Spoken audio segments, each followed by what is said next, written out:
ನಮಸ್ಕಾರ ವೀಕ್ಷಕರೇ, divine time ಚಾನೆಲ್ಗೆ ನಿಮ್ಮೆಲ್ಲರಿಗೂ ಹಾರ್ದಿಕ ಸ್ವಾಗತ. ಶ್ರೀ ವಿಷ್ಣುರೂಪಾಯ ನಮಃ ಶಿವಾಯ. ಮಾರ್ಗಶಿರ ಪೌರ್ಣಮಿ ದಿನ ದತ್ತ ಜಯಂತಿ. ದತ್ತಾತ್ರೇಯ ಸ್ವಾಮಿ ಅಪಾರ ಕರುಣಾಸಾಗರ.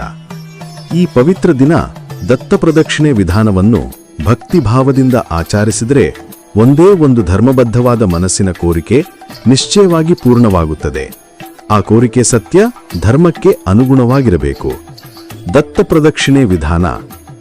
ಸಾಮಾನ್ಯವಾಗಿ ದತ್ತಾತ್ರೇಯ ಸ್ವಾಮಿ ಔದುಂಬರ ವೃಕ್ಷದ ಕೆಳಗಿರುತ್ತಾರೆ.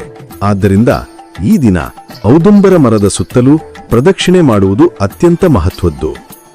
ಔದುಂಬರ ಮರ ಇಲ್ಲದ ಭಕ್ತರು ಮನೆಯಲ್ಲಿ ದತ್ತಾತ್ರೇಯ ಸ್ವಾಮಿಯ ಪಟವನ್ನು ಶುಚಿಯಾಗಿ ಅಲಂಕರಿಸಿ ಹೂವಿನ ಮಾಲೆ ಹಾಕಿ ಆ ಪಟದ ಸುತ್ತಲೂ ಪ್ರದಕ್ಷಿಣೆ ಮಾಡಬಹುದು.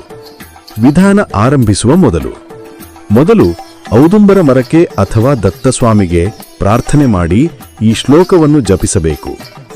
ನಮಸ್ತೆ ಯೋಗಿ ರಾಜೇಂದ್ರ ದತ್ತಾತ್ರೇಯ ದಯಾನಿಧೆ, ಸ್ಮೃತಿಮ್ಮೆ ದೀಹಿ ಮಾಂ ರಕ್ಷ, ಭಕ್ತಿಮ್ಮೆ ದೀಹಿ ಮೇ ಧೃತಿಂ. ಶ್ಲೋಕ ಜಪಿಸಿದ ಬಳಿಕ ಭಕ್ತಿಯಿಂದ ನಮಸ್ಕಾರ ಮಾಡಬೇಕು. ನಾಮಸ್ಮರಣೆ ಹಾಗೂ ನಮಸ್ಕಾರ. ಈಗ ನಿಮ್ಮ ಮುಂದಿರುವ 16 ನಾಮಗಳು ಒಂದೊಂದಾಗಿ ಓದಿ ಪ್ರತಿ ನಾಮಕ್ಕೆ ಪುರುಷರು ಸಾಷ್ಟಾಂಗ ನಮಸ್ಕಾರ, ಮಹಿಳೆಯರು ಮೊಣಕಾಲಿನಲ್ಲಿ ಕುಳಿತು ನಮಸ್ಕಾರ. ಒಟ್ಟು 16 ನಾಮಗಳಿಗೆ 16 ನಮಸ್ಕಾರಗಳು. ಪ್ರದಕ್ಷಿಣೆ.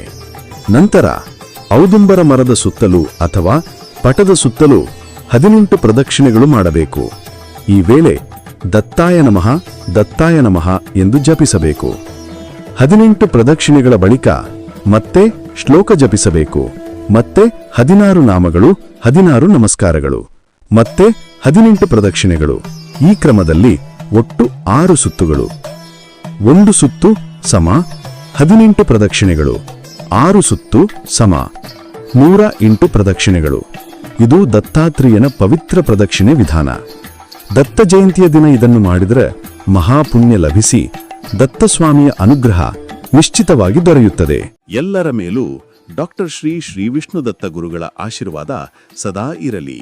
ಸರ್ವೇ ಜನಾಃ ಸುಖಿನೋ ಭವಂತು, ಸರ್ವೇ ಸಂತು ನಿರಾಮಯಾಃ, ಸರ್ವೇ ಭದ್ರಾಣಿ ಪಶ್ಯಂತು, ಮಾ ಕಶ್ಚಿತ್ ದುಃಖಭಾಗ್ ಭವೇತ್. ಸ್ವಸ್ತಿ ಪ್ರಜಾಭ್ಯಃ ಪರಿಪಾಲಯಂತಾಂ ನ್ಯಾಯೇನ ಮಾರ್ಗೇಣ ಮಹೀಂ ಮಹೀಷಾಃ.